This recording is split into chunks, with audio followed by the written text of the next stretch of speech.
are getting crafty today, and I am showing you 5 projects for making handmade cozy holiday decor. First up, we're going to make some dehydrated oranges, which can be used in a variety of ways. I personally like to use this mandolin. You certainly could hand slice your oranges, but this just helps to make them really uniform. I've actually never done this before, so I did 2 different sizes here. I did an 1/8 of an inch and a 1/4 of an inch. And I'll show you the results of the different sizes later. But all you really do is just slice away. Just please be careful. This mandolin is super, super sharp, and you could genuinely slice off of fingers. As you can see here, I have the 3 different sizes. I didn't want to do super thick slices, so I just went ahead with the 1/8 inch and 1/4 inch. Once you get all your oranges sliced up, I found a tip online to use one of these racks set into a baking tray just to get the air circulating around it. This project is a couple hours long, although it's not hard. It is something that you should do when you're going to be home for a good portion of the day. You want to place the orange slices in a 200-degree oven. I did find the 1/8 inch took about 2.5 hours, and the 1/4 inch took about 3. So all you do is pop them in, and because you have the rack in there, you really don't need to flip the oranges all that much, and you can just set them and forget them in a way. My biggest goal for doing this, I wanted to really spruce up my garland over my fireplace this year. I used a lot of the dried flowers from my own garden, and I just wanted something a little bit more natural. I don't love glitter anymore. I have a ton of glitter decor, and I really just wanted to go for that cozy cottage garden feel. So I have my faux garland here, and I just simply tied on the orange slices with wire. I love that you can hide different areas of the garland if you don't want them seen, and I just think this came out very pretty, and it actually could be great for Thanksgiving going into Christmas as well.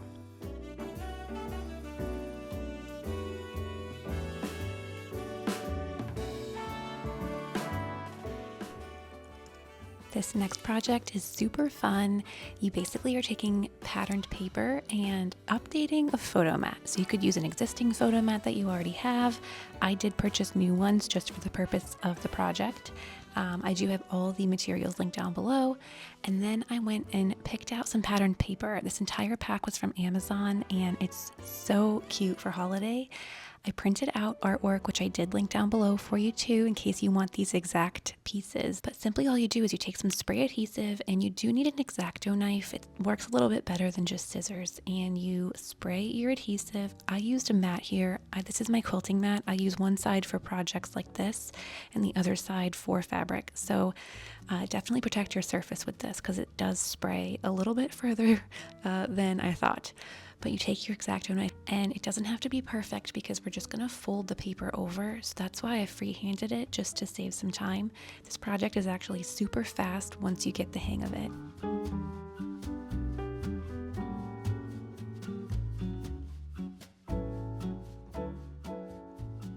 On the inside, you're going to take a little slit on each corner.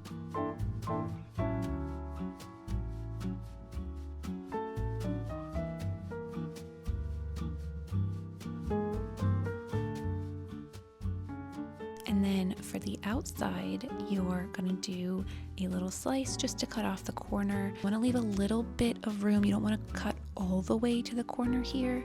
You don't wanna have your photo board exposed at all.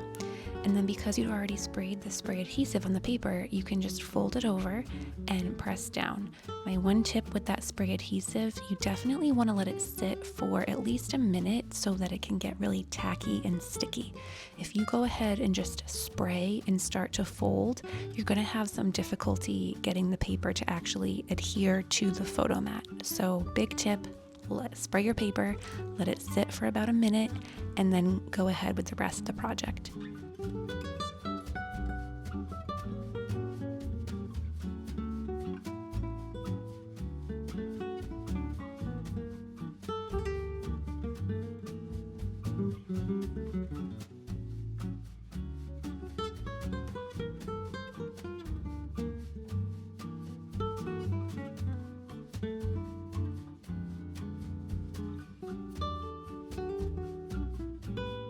It wouldn't really be a Handmade Christmas DIY video if we didn't make some kind of ornament, and I was dying when I saw fabric covered ornaments on Pinterest. So I got this pack from Amazon. There was only one pattern that really didn't vibe with my cozy cottage theme for Christmas, so we'll save that pattern for later. This would be a fabulous project if you actually have a lot of fabric scraps from previous projects. It would be a great way to reuse those items. So all we do is create strips, and you want to do it the length of the ornament here. As you can see, I'm holding it. You're going to do end to end. For each ornament, you're going to create 2 strips, just like that, identical to each other. I used the matte Mod Podge just to create that more rustic look, but you could use glossy if that's more of your style. You're going to wrap the strips around the ornament, and you're going to do it sort of crossing each other. And as you see here, now you're left with these little almond shape areas, and you're just going to cut fabric to cover up that spot. I freehanded this and it worked out great.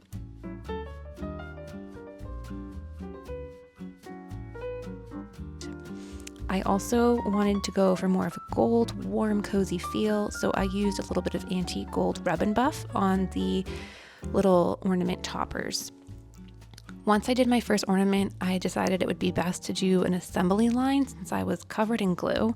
So I just cut out all of my strips of fabric for each ornament. I did 2 different sizes, large and small, and I just went and did 2 of each pattern. So I still have a lot of fabric left over for another project, but this was actually really relaxing. I put some Christmas music on and I just enjoyed.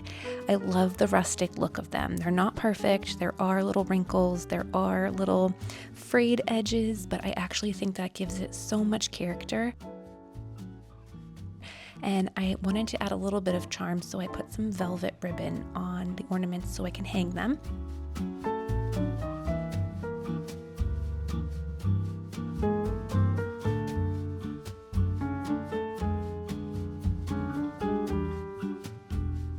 This next project, it is a holiday potpourri, and don't worry, it's not like the really strong, overly fragranced potpourri of the 90s. We are going to follow instructions from this book that I thrifted, but we're going to use a cinnamon essential oil, so it's not super floral. It's actually going to be very much like those cinnamon pine cones that you see at the grocery store all the time. This book was such a good find, by the way. I can't wait to do more projects from it, but there's an entire chapter on potpourri. There are 2 versions, the dry and the moist. We are going for the dry. So I purchased a few dried flowers and cinnamon sticks. I used some of the oranges that I had previously dried in here, and a bunch of spices. I've never made a potpourri before, but I just love the natural look of it. And we're using cloves, nutmeg, and cinnamon in our potpourri. I didn't have ground cloves. It did call for that, but I used whole. I did do some fresh nutmeg, and the smell already before I even put the essential oil in was great. You do want to let it set for a few weeks before actually putting it in a dish. So just FYI on that, it's a great project to do around Thanksgiving time, especially if you want to gift this. I had so much fun making the first potpourri that I actually did a second one with a few things I foraged in the woods. I found some pine needles and pine cones, and I just love the green look of that. So now I have 2 lovely dishes. I think I'll put this one in the living room, and the other one will go in the bathroom for when guests are over.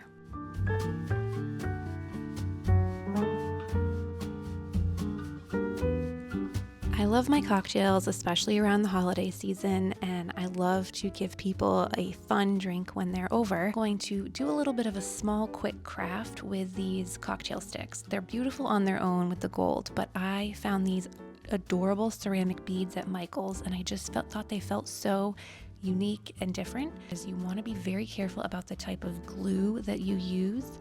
I actually used ceramic glue, because you don't want to use something like E6000 because that's not food safe. This is potentially coming in contact with olives or your cocktail, so you really need to be careful about the glue you use.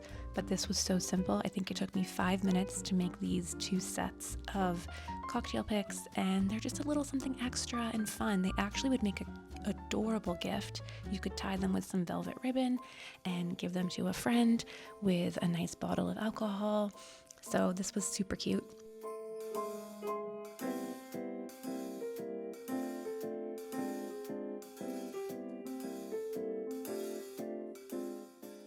I actually had a ton of leftover dried oranges and I didn't want them to go to waste. And I had just seen a video on YouTube from Garden Answer who had done a orange wreath a few years ago. So I followed her instructions. I'll leave the video link down below because she goes into detail on how to do this. It's actually not that heavy, so I think I'm gonna put it on my fireplace, but there goes the ribbon. I did not put enough hot glue on the ribbon. But I just think the wreath above the fireplace would be stunning. And I just wanted to share a few other projects I didn't get to, but that I was looking at. I really wanted to make my own wreath this year. I think that would be cute. I definitely want to make a Christmas quilt for 2025. And I definitely wish I had time to make a fabric bow and a few felted ornaments. But those are all great ideas that maybe you can make this year or we can do in a video in 2025 if you guys like this one.